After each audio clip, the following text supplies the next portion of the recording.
que por ser vía Zoom va a ser solamente de un día. Vamos a tener por la mañana 2 meditaciones, 2 charlas y por la tarde una con un diálogo conclusivo. Os iremos a lo largo del día recordando qué es lo siguiente y cuál es el link al que os tenéis que conectar para que todo funcione. Sí que os queríamos decir que vamos a silenciaros a todos para que se pueda, como se va a grabar, para que no haya ruidos de fondo, os vamos a silenciar desde aquí. Luego ya esta tarde para el diálogo ya lo haremos de otro modo. Nos da muchísima alegría, aunque sea así en la distancia, podernos reencontrar y poder, como hemos hecho tantos años, muchos de los que estáis conectados, dar inicio a este tiempo o adentrarnos juntos en un camino común de búsqueda de Dios en este tiempo fuerte de Cuaresma. Vamos a comenzar cantando una canción que nos puede como dar una primera pista de esta primera meditación y continuaremos inmediatamente con la misma.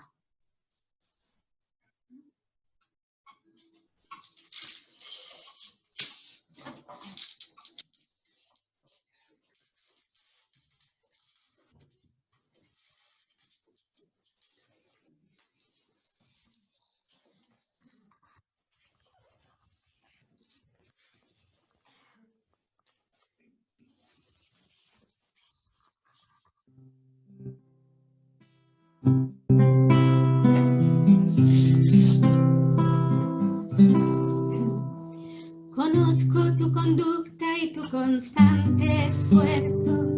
Has sufrido por mi causa sin sucumbir al cansancio, pero tengo contra ti que has dejado enfriar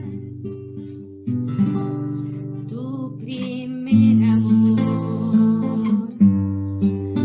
Por eso yo te voy a seducir, te llevaré al desierto y allí hablaré a tu corazón y tú me responderás como en los días de tu juventud. Por eso yo te voy a seducir, te llevaré al desierto y allí hablaré a tu corazón y tú me responderás como en los días de tu juventud. Se te llamará jamás abandonada, ni a tu tierra se dirá jamás la desolada, pues tu Dios se complacerá en ti y tu tierra será desposada. Como joven se casa con doncella, se casará contigo tu hacedor y con gozo, esposo con su novia, se gozará en ti tu Dios. Por eso yo te voy a seducir, te llevaré al desierto y allí hablaré a tu corazón y tú me responderás como en los días de tu juventud. Por eso yo te voy a seducir, te llevaré al desierto y allí hablaré a tu corazón y tú me responderás como en los días de tu juventud. Ensancha el espacio de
Pues damos inicio a esta primera charla de Haris, que tiene como título 40 días en el desierto, un itinerario cuaresmal.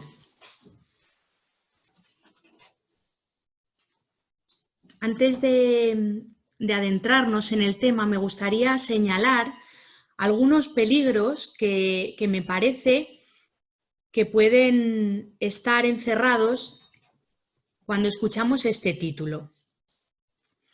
El primer peligro es el de arrebatar de nosotros todo interés por tratarse de un tema tan clásico, tan manido, tan recurrente. Nosotros vivimos así, es nuestro modo de ser, donde hay una gran relación entre lo nuevo y el asombro, y entre el asombro y el cambio. Y por tanto, pues el primer peligro es el de acercarnos a un tema que de primeras nos puede parecer que tiene poco que aportarnos, que ya hemos frecuentado muchas veces y que, bueno, pues no provoca en nosotros una gran adhesión así de primeras. Hay un segundo peligro que yo, pensando, me sugería, ¿no? Y es el de encerrar la experiencia del desierto en un tiempo o en un contexto meramente histórico, que se corresponde con el pueblo de Israel, que camina 40 años por el desierto, con Jesús, que está 40 días en el desierto, incluso con tantos hombres y mujeres que han hecho del desierto su propia experiencia espiritual. Y por tanto, este segundo peligro sería el de que es un tema pues que está muy bien, pero que tiene poco que ver conmigo, y por tanto es un tema mudo, ¿no? No tiene mucho que decirme.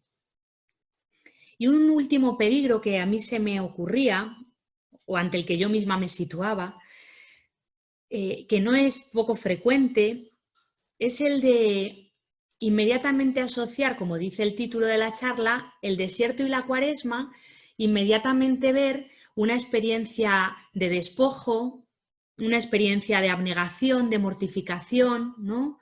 De pobreza, de ascesis, que nos pone ante una experiencia que nos provoca un poquito de rechazo, ¿no?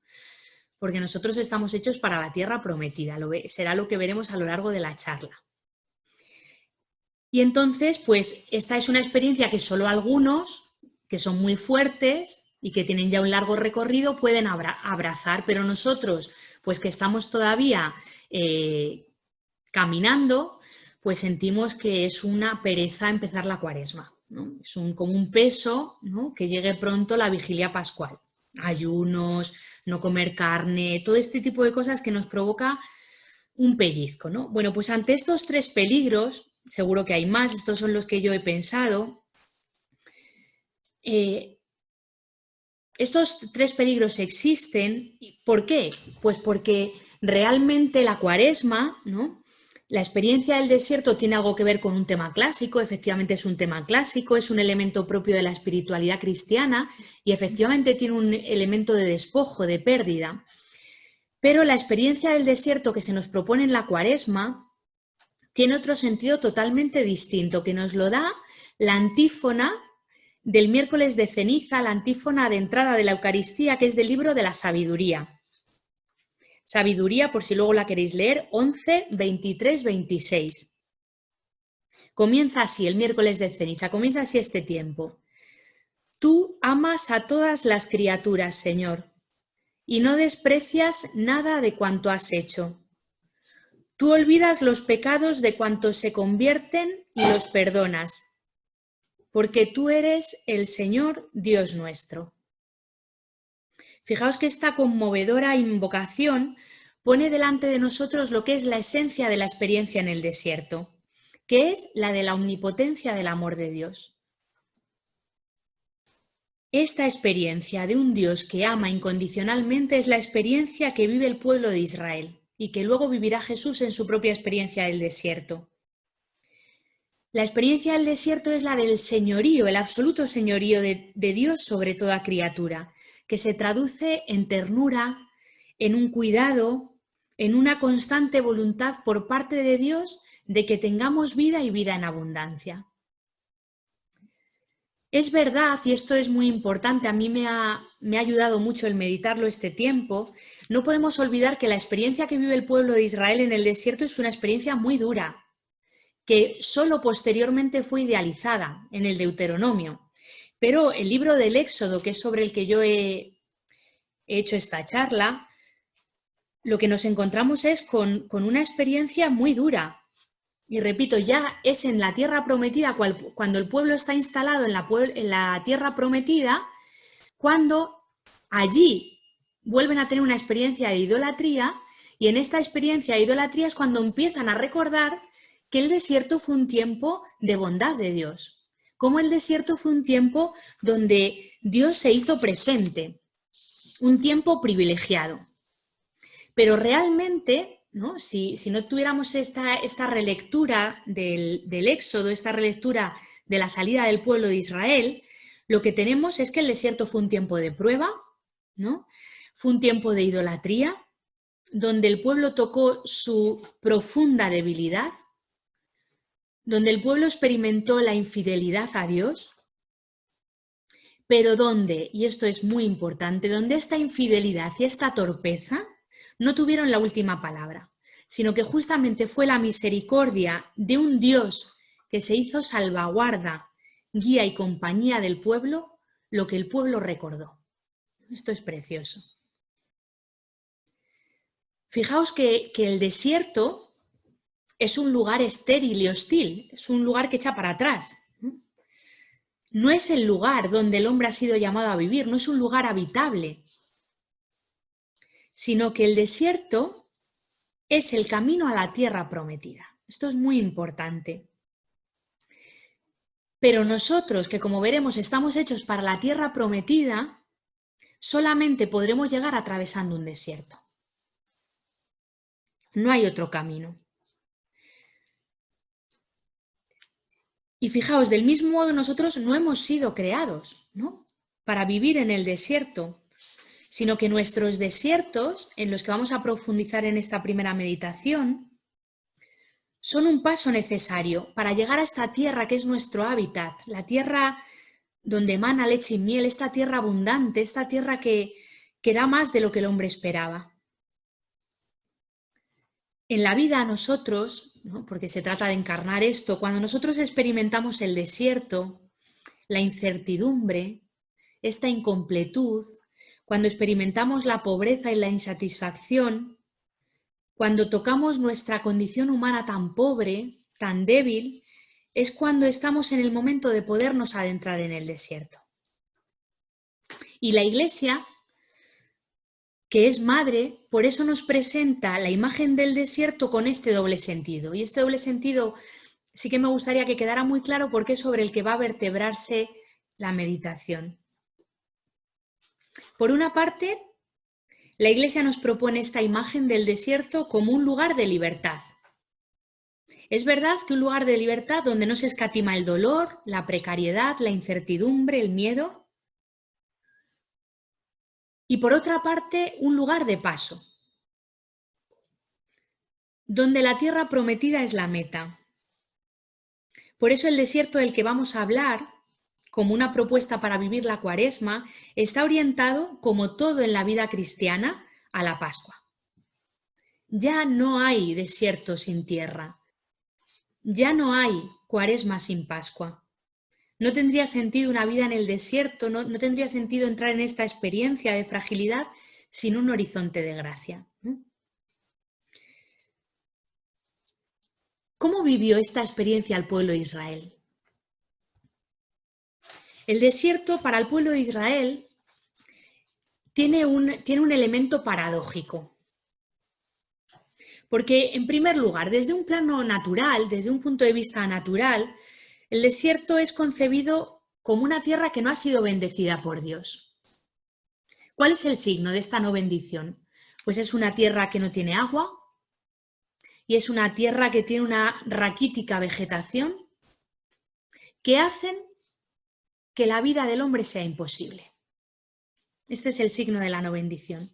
Y por otra parte, fijaos, en la Escritura queda muy claro que el desierto también es un lugar reservado a los malditos, a los desheredados, es el lugar donde habitan los demonios. Tenemos muchísimas citas, yo os doy algunas para que luego las busquéis. Por ejemplo, Lucas 8:29, donde decía que un endemoniado era empujado por el demonio a zonas despobladas, es decir, a los desiertos. O, por ejemplo, Levítico 16:10, donde los demonios iban al desierto. O Lucas 11:24, donde también habla de que los demonios estaban en zonas o en tierras áridas, también en desiertos. Por tanto, es un lugar físicamente no bendecido por Dios. Es un lugar teológicamente no bendecido por Dios para el pueblo de Israel, ¿no? Y a la vez, y por esto es la paradoja, y a la vez es el lugar que Dios elige para manifestar su amor al hombre. Es en este paisaje inhóspito donde nos encontramos con un pueblo nómada que por elección de Dios ha sido llamado a hacer una vida sedentaria en Canaán. Es un pueblo que peregrina, que en este ir de camino desgasta y gasta sus horas, que se mueve porque ha escuchado una promesa. Y por tanto, el pueblo de Israel tiene una conciencia fortísima de que el desierto es un tiempo intermedio. Es un periodo de paso, de no estabilidad, entre dos situaciones muy fuertes, ¿no? Los periodos de paso en la vida son muy importantes, porque es verdad que no son los que nos definen, pero sin ellos no nos moveríamos de donde estamos ni llegaríamos a donde hemos sido llamados. Por eso el pueblo de Israel, el desierto lo vive como un paso entre el dolor de la esclavitud, ¿no?, y entre una promesa envuelta en esperanza, ¿no? El desierto tiene en el origen y en el destino dos experiencias de la gracia de Dios. Y por eso, fijaos, esta travesía, este paso, no va a ser una tragedia, sino una Pascua. Porque es el lugar que se ha convertido en teofánico, porque es donde ha nacido el pueblo de Israel. Donde el pueblo de Israel siente que no va a la deriva. Y os invito a que leáis Éxodo 13, 21, 22. Cuando dice: el Señor caminaba delante de ellos, de día en una columna de nube para guiarlos, de noche como columna de fuego para alumbrarles. Así podían caminar día y noche. Este amor de Dios, el pueblo de Israel tiene una conciencia fortísima que les conduce y les está cuidando constantemente. Les cuida con prodigios, con el maná, con las codornices, con el agua que sale de la roca. Es como si el tiempo del desierto, el protagonista, fuera el Dios que va delante. Por tanto, lo inhóspito, desde esta realidad más natural, se va a convertir en un camino de Pascua. Y lo inhóspito, en esta realidad más teológica, se va a convertir en un espacio de salvación. Esta experiencia nos revela que todo lo nuestro, incluso lo más difícil, lo que desde nuestra concepción no tiene salida, lo que está desierto, lo que es inhabitable, porque Dios está presente, se convierte en posibilidad de vida y de vida abundante. Ahora bien, fijaos, y esto es muy importante, siendo una experiencia tan fuerte de la presencia de Dios, el camino en el desierto, de este Dios que custodia, que cuida, que vela por su pueblo, Israel no siempre responde. Y aquí tocamos nuestra pequeñez. La presencia de Dios, otro dato que me parece fundamental, la presencia de Dios, y esto en nuestro mundo lo tenemos profundamente arraigado, lo contrario no lo que voy a decir, la presencia de Dios no elimina la dureza de la vida en el desierto. Dios está en el desierto, pero no elimina las tribulaciones, las incertidumbres, la precariedad, el peligro, todas las dificultades propias de esta vida nómada. Y el pueblo, que sabe que Dios está, no es que tenga conciencia de que no está, sabe que Dios está, pero es un Dios que le desconcierta. Y por eso en Éxodo 14:11 le dicen a Moisés, pero no había sepulcros en Egipto. Nos has traído al desierto a morir. ¿Pero qué nos has hecho sacándonos de Egipto? Es un grito a Moisés y un grito a Dios. Pero esta es la liberación. Y esta es la experiencia que tantas veces hemos vivido o vivimos. Pero para esto, ¿yo me puse en camino para esto?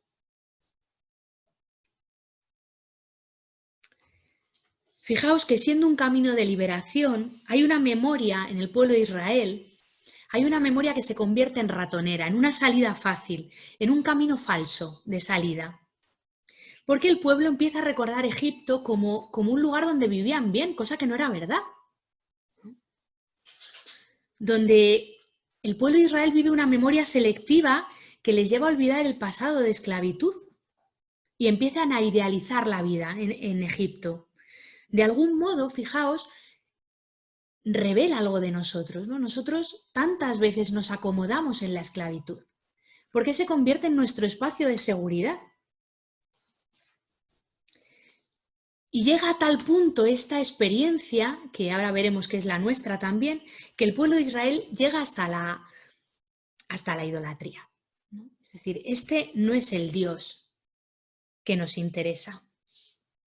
Dios no responde a mis insatisfacciones. Dios no es la respuesta a todos mis vacíos. Dios no responde a todas mis necesidades. Es como si esto fuera el grito del pueblo. Y entonces hay que buscar una alternativa.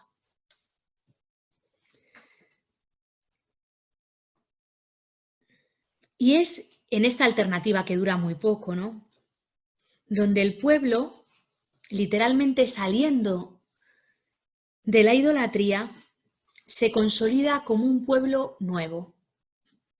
El pueblo de Israel, y esto es muy bonito, el pueblo de Israel nace en el desierto. Y es tan decisiva esta experiencia, fijaos, que los hijos de Israel viven en la memoria, no tanto de la tribulación, sino de la liberación que experimentaron en esta travesía. La herencia que reciben los hijos de este pueblo es que el desierto fue un tiempo especial de relación con Dios. Por tanto, el desierto, el pueblo de Israel concibe que siempre será un espacio de regeneración, de progreso y de gracia. Y es por esto, y aquí damos un paso, es por esto por lo que la Iglesia nos propone la Cuaresma, nos propone un itinerario cuaresmal que tiene que ver con la experiencia del desierto, porque en el fondo tiene que ver con la regeneración, con la gracia, con la conversión. Diré brevemente algo sobre cómo Jesús asume esta experiencia, pero me gustaría decir una palabra, ¿no? Porque creo que hay que decirla y por eso hemos empezado cantando esa canción. Fue tan fuerte esta experiencia que os acabo de describir, esta experiencia de la conciencia de la libertad, aunque nosotros cuando leemos el Éxodo, repito, no hay por dónde encontrar eso, ¿no? Porque encontramos quejas y más quejas y ganas de volverse a Egipto y están hasta el moño de Moisés y de caminar por el desierto, ¿no? Pues fijaos que los profetas han recogido la imagen del desierto para hablar justamente de la edad de oro de las relaciones entre el pueblo y Dios. Es el desierto el espacio del noviazgo. Es el desierto la imagen de lo que es la experiencia de volver a Dios. Y esta relectura que se hizo del tiempo del desierto, de esta experiencia exódica, fue tan fuerte que los profetas hablan del desierto como un jardín florido, ¿no? Y os invito a que leáis Isaías 32:15, por ejemplo, o Isaías 35:1-2, donde el yermo se convertirá en un lugar florido, donde el desierto será un vergel. O sea que podemos decir, para cerrar un poquito esta experiencia del Antiguo Testamento, que en el Antiguo Testamento, habiendo sido el desierto una experiencia dolorosa y límite para el pueblo de Israel, sin embargo, está recogida en la tradición y en la propia experiencia, en la recepción de esta experiencia del pueblo, de que se trata de un lugar teofánico que por tanto los evangelios sinópticos van a recoger como un lugar donde Jesús tiene que pasar, ¿no? Es estos lugares donde Jesús vamos a ver que restaura de algún modo, ¿no? Actualiza de algún modo la experiencia del desierto. Y en Marcos 1, 12, 13 podríamos hablar de la cuaresma de Jesús, ¿no? Jesús no está 40 años, sino 40 días. Donde nos dice, por ejemplo, Marcos, nos hablan los tres sinópticos, nos hablan de esta experiencia. Jesús es llevado, es empujado, es impulsado por el Espíritu al desierto para ser sometido a prueba por Satanás. Y nos encontramos a un Jesús dócil y sin resistencia, que se adentra en el desierto y repite de algún modo esta experiencia exódica que el pueblo de Israel no había sido capaz de superar. Jesús abraza nuestra historia de infidelidad y se abandona completamente al Padre y a su designio de amor. Fijaos que Jesús se adentra en el desierto y no solo se adentra, sino que hay algo muy importante, muy denso, que tiene una especial densidad, y es que Jesús permanece en el desierto. Jesús no, en ningún momento se nos habla de una queja, ¿no? Nosotros a veces entramos, pero luego la quedamos, ¿no? La matraca quedamos. ¿Cómo es posible? Pero parece mentira, ¿no? Jesús asume hasta el final esta entrada y esta permanencia en el desierto, venciendo las tentaciones precisamente porque es el Hijo amado, porque se siente inmensamente amado por Dios. Ya nada tiene en él la última palabra. Y viendo como estas dos fotos que os he intentado hacer, ¿no? de lo que es los 40 años en el desierto y de lo que es la experiencia, brevísimo, ¿no? Esto es casi ridículo, ¿no? Pero cómo Jesús entra en este desierto, me gustaría que entráramos en la última parte, ¿no? en la segunda gran parte de esta charla, que es por qué la Iglesia y cómo la Iglesia y cómo nosotros en este Jaris os queremos plantear a todos el desierto, el camino del desierto como un camino cuaresmal, como un camino de preparación a la Pascua. Y la primera pregunta que os hago, primera pregunta que me he hecho yo es: ¿cuál es en nuestro caso nuestro desierto?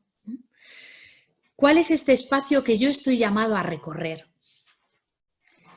Cada uno tenemos el nuestro. Esto no es un itinerario común. Pero lo que sí que es común es que no hay vida cristiana, no hay una vida de seguimiento de Jesús que no nos lleve alguna o muchas veces al desierto, donde se va a repetir esta experiencia descrita. Por tanto, el primer dato que deberíamos considerar, ¿no? Y que anunciaba ahora mismo, es que muchas veces nuestra docilidad está muy mermada y siendo empujados por la propia vida, como veremos, ¿no? Muy pocas veces decidimos, o nunca decidimos, y ahora yo me voy al desierto. La propia vida se encarga de soltarnos y de repente vemos que estamos en despoblado y es ahí cuando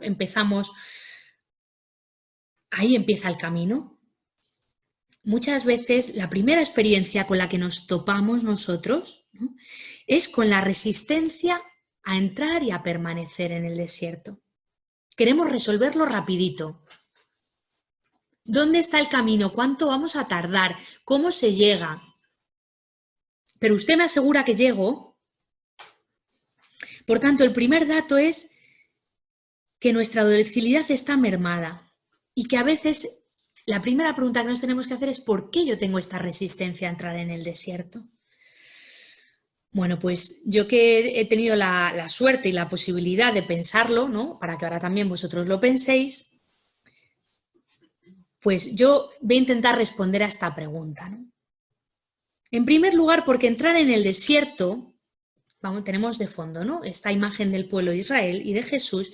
Entrar en el desierto requiere acoger la necesidad de hacer un cambio, de pasar de Egipto a la tierra prometida. Hay que hacer un camino y para eso hay que acoger una promesa, hay que vivir en la confianza de que hay una promesa, en la confianza de que hay una liberación. Y esto, fijaos, desde nuestra autosuficiencia es una empresa imposible. No me vale a mí una promesa. Yo necesito una certeza, necesito un radar que me asegure, ¿no? Y el libro del Éxodo comienza describiéndonos la experiencia de la esclavitud del pueblo. En el primer capítulo, ¿no? En los versículos 13 y 4 dice, fijaos, los egipcios esclavizaron brutalmente a los israelitas y les amargaron la vida con dura servidumbre, con los trabajos del barro, de los ladrillos, del campo y con toda clase de servidumbres. Y repite, los esclavizaron brutalmente. Pero fijaos, si no hay conciencia de esta esclavitud, ¿cómo puedo tener la deliberación? Muchas veces nuestra experiencia religiosa es pobre e infecunda porque nos pone ante situaciones que no se corresponden con nuestras necesidades. ¿Pero salvarme de qué? Si yo no soy esclavo de nada. Por eso la Cuaresma comienza también para nosotros con la oferta de tomar conciencia de nuestras esclavitudes, para poder llegar a la Pascua sabiéndonos un pueblo liberado, salvado, rescatado, sabiendo muy bien de qué va la liberación, de qué he sido yo rescatado. Mirad, la esclavitud puede tener muchos matices y podríamos hacer una charla solo de este punto, ¿no? Pero yo creo que podemos decir que todos los matices de la esclavitud, todos, se concentran en uno solo, que recoge todos. Es un matiz factorial, ¿no?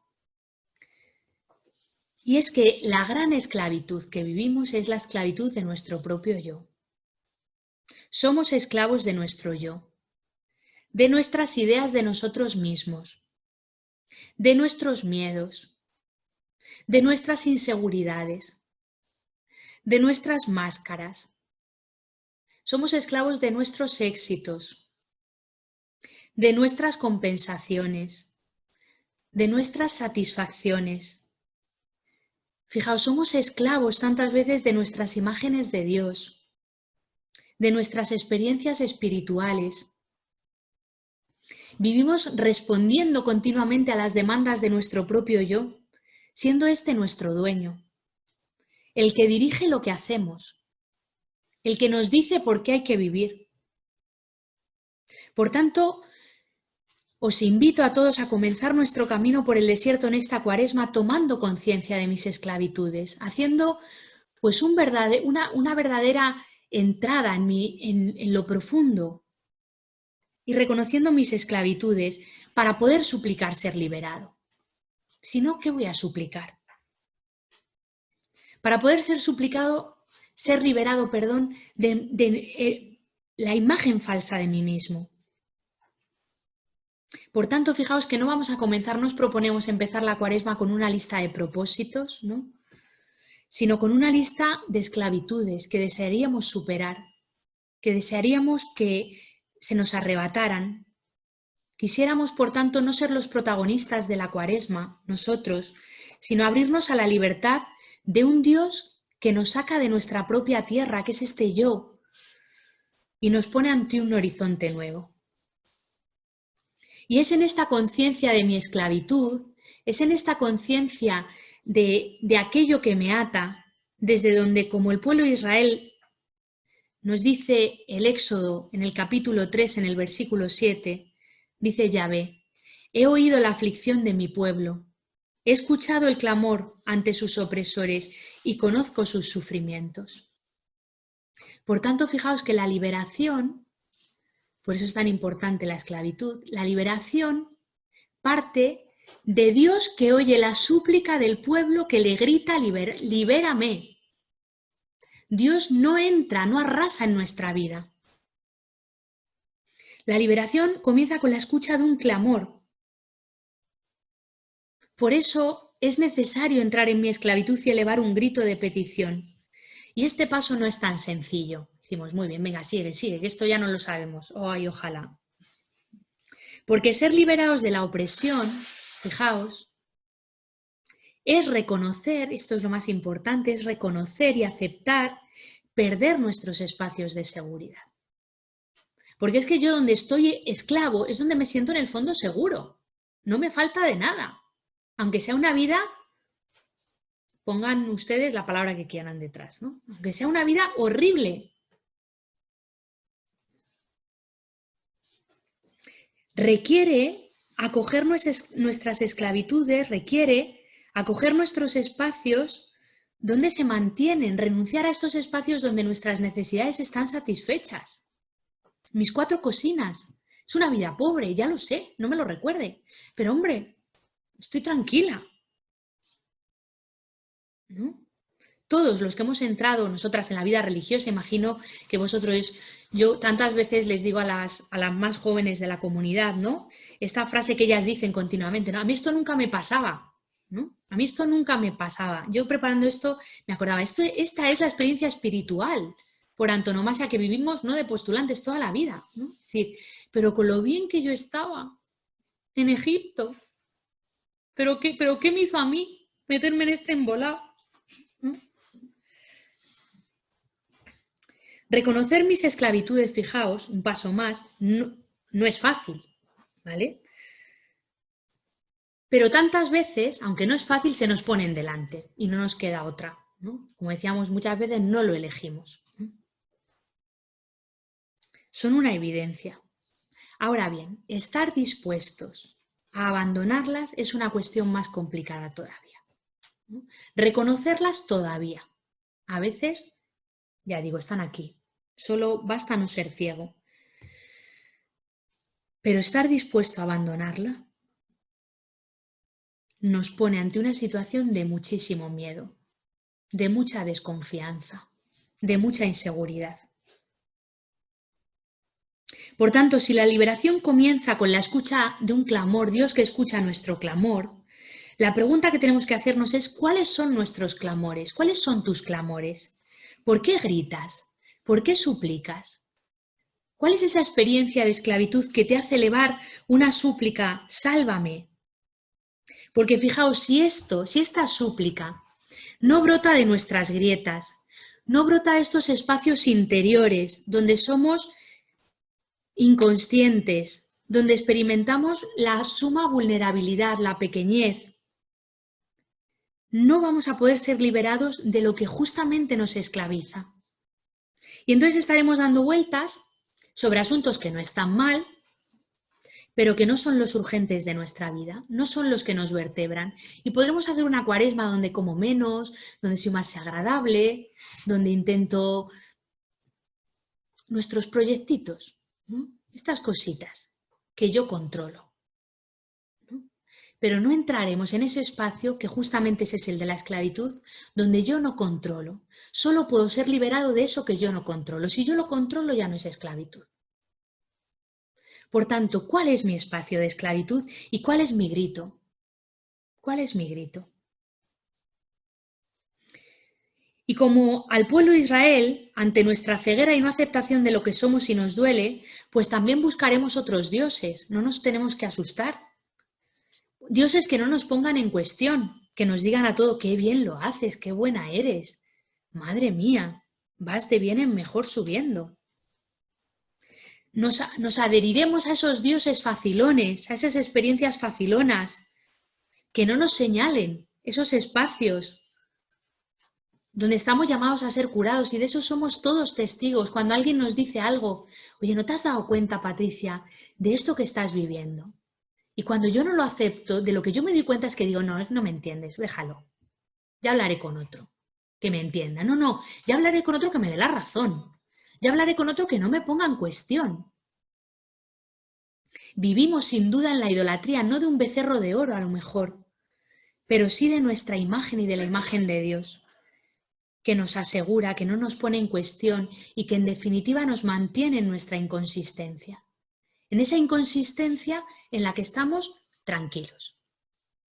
No tenemos grandes pecados, pero tampoco grandes problemas.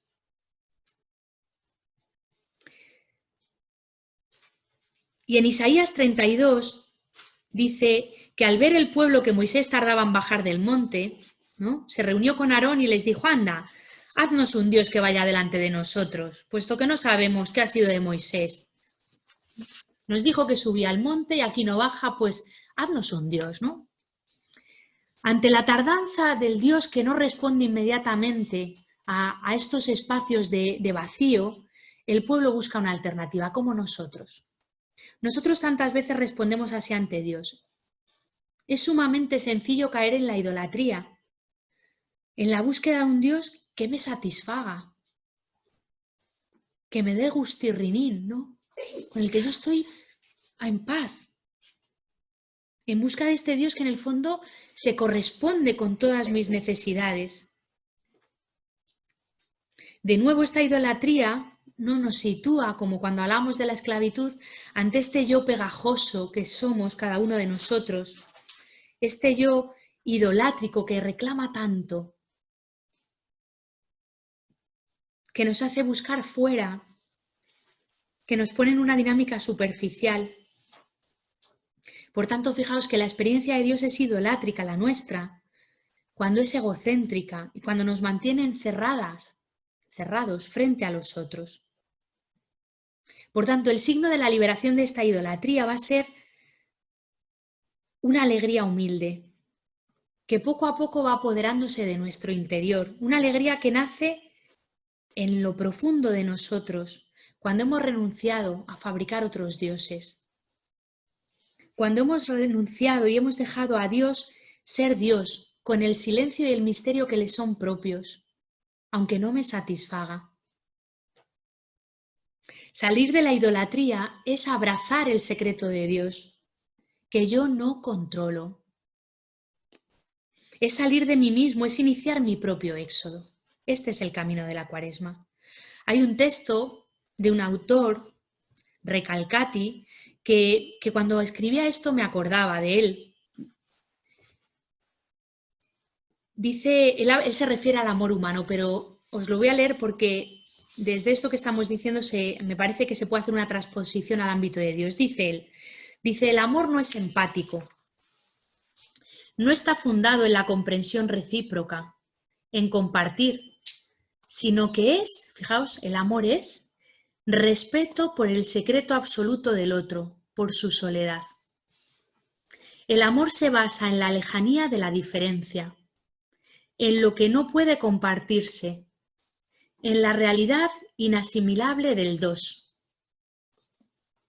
Los lazos de amor capaces de durar en el tiempo, esto es preciosísimo, repito, los lazos de amor capaces de durar en el tiempo y de ser generativos son aquellos que no disipan nunca el enigma del deseo del otro, que saben cómo custodiar el secreto absoluto, imposible de entender, del otro.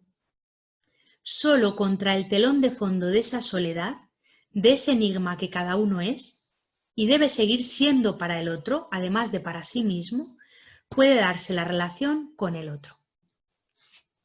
Por tanto, fijaos que salir de la idolatría no es solo abrirnos a Dios en este misterio, sino abrirnos al hermano, aproximarnos al otro, darnos sin buscar nada para nosotros mismos. Esta es la dinámica cristiana, la de esta salida constante de nosotros. Vivimos en un éxodo continuo. Dios ha salido de sí y nosotros estamos llamados a vivir desde esta experiencia de salida, donde el otro es el lugar del Evangelio. Fijaos que si la experiencia, por tanto, religiosa me autocentra, estoy viviendo una experiencia idolátrica y falsa. Y el camino por el desierto va a empezar por aquí. Este camino cuaresmal, que va de la idolatría a la verdadera adoración, ¿no?, del autocentramiento, por tanto, al reconocimiento del hermano y de Dios, cada uno en su alteridad propia, es un largo camino. Nosotros queremos verlo y hacerlo. Son 40 años en el desierto, es decir, requiere una constante lucha. requiere perseverar en la lucha. Esto no se hace de un día para otro. Veo mi esclavitud, grito, gimo, se acabaron las idolatrías. Me parece. Hacer este camino de desierto interior nos va a llevar a renunciar a tener todas las respuestas. El pueblo de Israel no tenía todas las respuestas, todas las seguridades, y comprender que nuestra vulnerabilidad y pequeñez no somos dioses. En este camino de Cuaresma se nos pide permanecer en la noche, permanecer en la arena infértil del desierto, en el calor, en la incomodidad, y acoger este tiempo como un tiempo de paso, que tiene lucha, efectivamente, que esta lucha es fundamental, pero que nos lleva a la tierra prometida. Y es verdad que en esta lucha no faltarán los peligros, los imposibles, ¿no? El hambre, el mar rojo delante que hay que atravesar, la falta de agua. Tantas veces en este camino de Cuaresma, de desierto interior, vamos a tocar nuestra impotencia, nuestro cansancio, nuestro volver una y otra vez a lo mismo. Tantas veces vamos a escuchar en nuestro corazón estas quejas de desesperanza. Ojalá hoy hubiéramos muerto antes de venir al desierto. Nos va a costar atravesar la tierra inhóspita, no podemos ser ingenuos. Como le sucedió a Jesús, también nos van a visitar nuestros demonios, que tantas veces son nuestras necesidades, nuestros miedos, nuestras defensas. Pero tampoco nos van a faltar, como dice el texto evangélico, los ángeles, que nos van a alentar en la promesa. La Cuaresma va a estar llena de mediaciones, tenemos la palabra, tenemos los sacramentos, tenemos a los hermanos.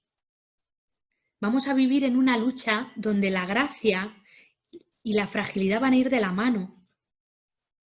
Estamos todavía en el tiempo de la no claridad. Y solo en la memoria de que vamos de paso, y esto es muy importante, solo recordando que estamos de camino a una tierra buena, será posible seguir luchando.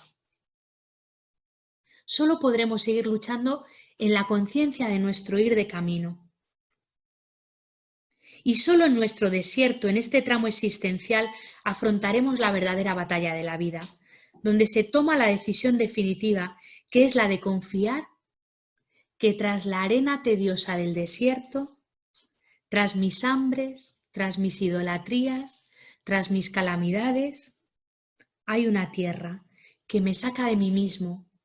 Y me saca de mí mismo, fijaos, no solo porque es una promesa, que también, sino porque es una tierra más rica que yo. Os invito a que leáis, no lo voy a leer para poder ir terminando, de Deuteronomio 8, 7, 10, cuando nos describe la tierra. Es una tierra impresionante. O sea, ¿qué nos hace salir? Que vamos a un sitio mejor. Por tanto, fijaos que en el proyecto original de Dios, Yahvé, si recordamos todos en Génesis, se paseaba por el jardín en la brisa de la tarde. Y el hombre, queriéndose adueñar y controlar este don recibido, en el capítulo 3 se nos cuenta ya la salida del paraíso. Inmediatamente empieza una cadena de despropósitos. En el capítulo 4, Caín y Abel. En el capítulo 6, el diluvio. En el capítulo 11, Babel. Y en el capítulo 12, fijaos, Yahvé llama a Abraham para hacerle padre de un pueblo que estará en Egipto 430 años como esclavo.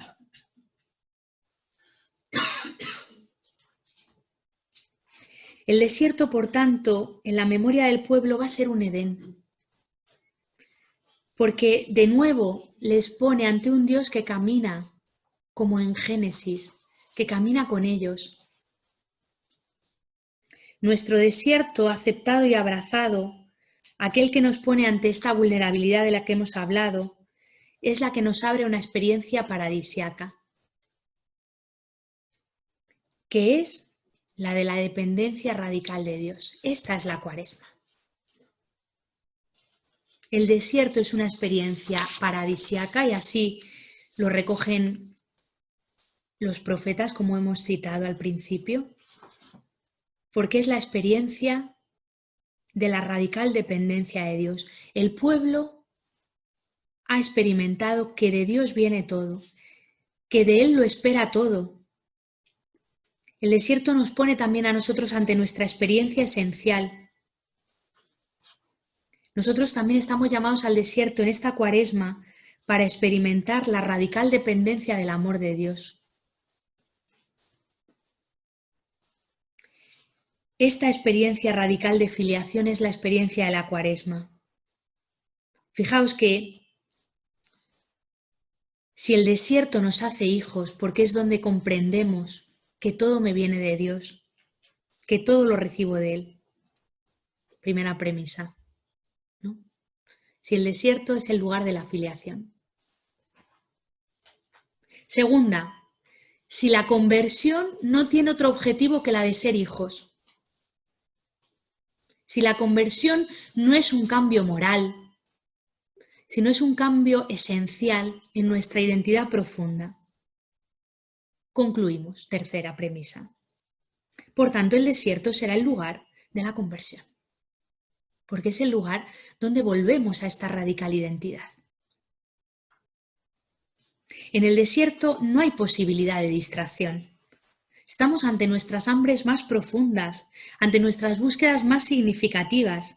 Todo en el desierto es inseguro, como somos inseguros cada uno de nosotros. Por eso, atravesarlo es una metáfora espléndida de nuestra propia existencia, que es tan frágil y que está llamada a vivir esta dependencia radical. Y fijaos que el desierto no tiene nada de individualismo. Es un pueblo entero el que lo atraviesa. No se trata, por tanto, en Cuaresma de hacer un camino personal solamente, aunque cada uno tenemos, como empezábamos diciendo, nuestro desierto.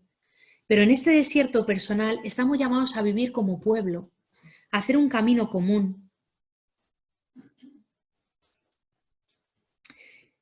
Y termino ya como recogiendo lo dicho y haciendo una pequeña propuesta, ¿no? Si como a Jesús solo el Espíritu es el que nos empuja, el que nos impulsa al desierto, la primera actitud en este camino de Cuaresma sería la de la súplica de entrar en esta experiencia. Pedir al Espíritu que me adentre en mi propio desierto y que yo no me resista. No me resistí ni me eché atrás, dice uno de los cantos del siervo. No me resistí ni me eché atrás. La Cuaresma comienza así. Estas son la propia vida, ¿no? Como os decía antes, nos introduce ella misma en este desierto, en estas experiencias de fracaso y de dolor que todos podríamos poner nombre, que son una oportunidad. Pero sin duda, ¿no? Ir al desierto no es solo una decisión, ¿no? Porque como os decía, pocas veces elegimos, ¿no?, entrar en el desierto.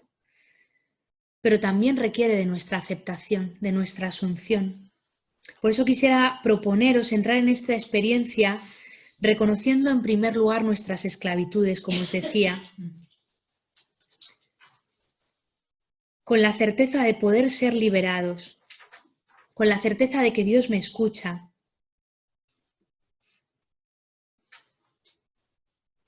Comenzar la Cuaresma es adentrarse en el desierto en una larga peregrinación de 40 años o de 40 días.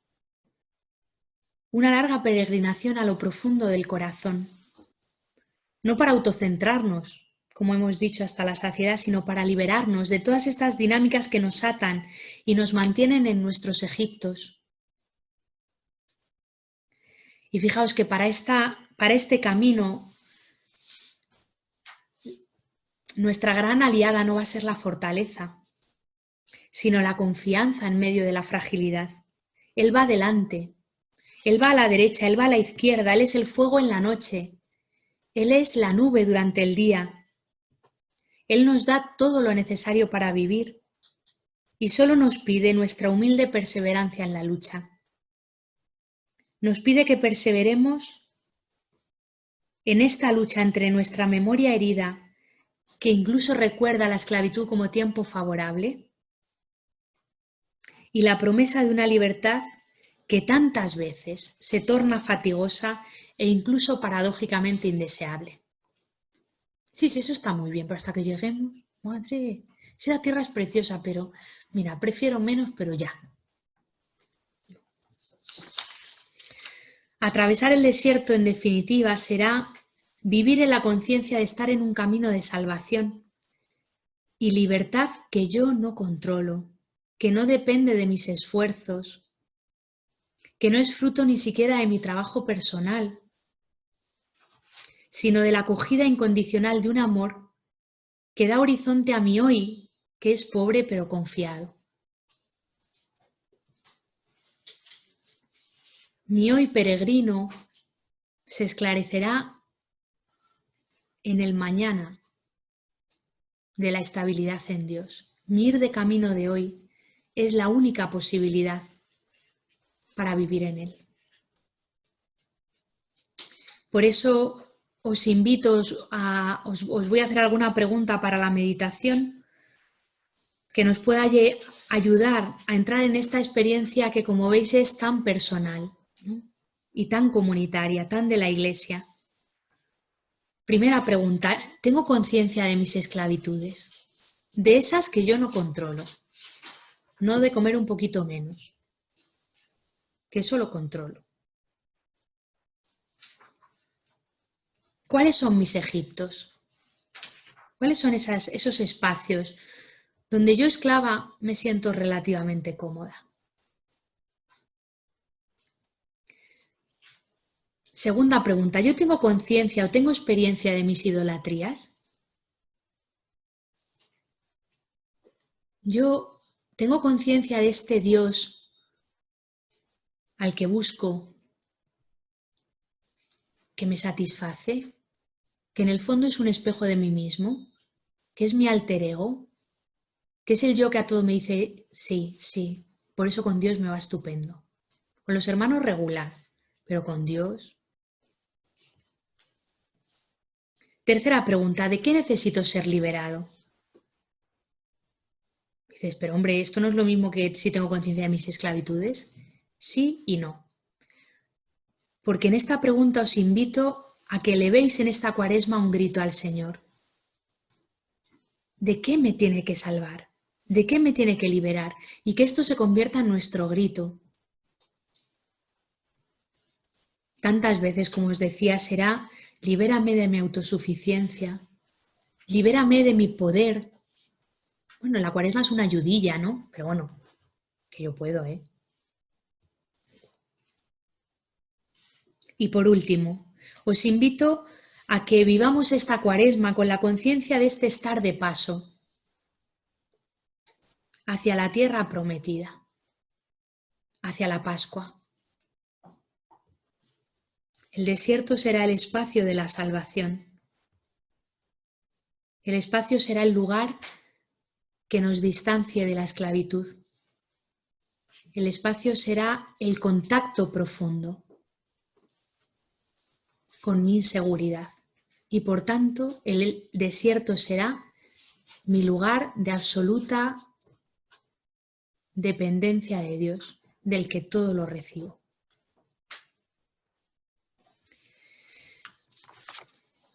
Bueno, pues son las 11. Vamos a tener ahora un tiempo de reflexión. Sí que os invitamos a todos los que estáis en casa, que sois todos menos las hermanas, también nosotras, a que dediquemos un tiempo para hacer eco, para acoger esto, ¿no? Nosotras muchas veces nos lo decimos entre nosotras, tenemos tanta palabra, tanta liturgia, que a veces podemos caer en el desprecio, ¿no? Y si nosotros escuchamos una charla y no la volvemos ni a pensar ni a mirar, pues puede haber alguna cosa que me haya llegado, puede haber algo donde yo he sentido por ahí el camino, digo, algo me llegó, pero no me acuerdo muy bien porque no le di el espacio, ¿no? Entonces sí que os invitamos a todos los que estáis en casa a que tengáis esta hora de reflexión, para las 12 volvernos a encontrar, para tener la segunda charla que Como todos sabréis, hemos tenido que cambiar el orden por un asunto así, ¿no? de organización necesaria. La segunda meditación la dará Madre Prado a las 12 desde Montefiolo y será con el mismo link con el que nos hemos conectado a esta charla y luego ya os indicamos a mediodía el plan de la tarde. Buena mañana y muchísimas gracias a todos.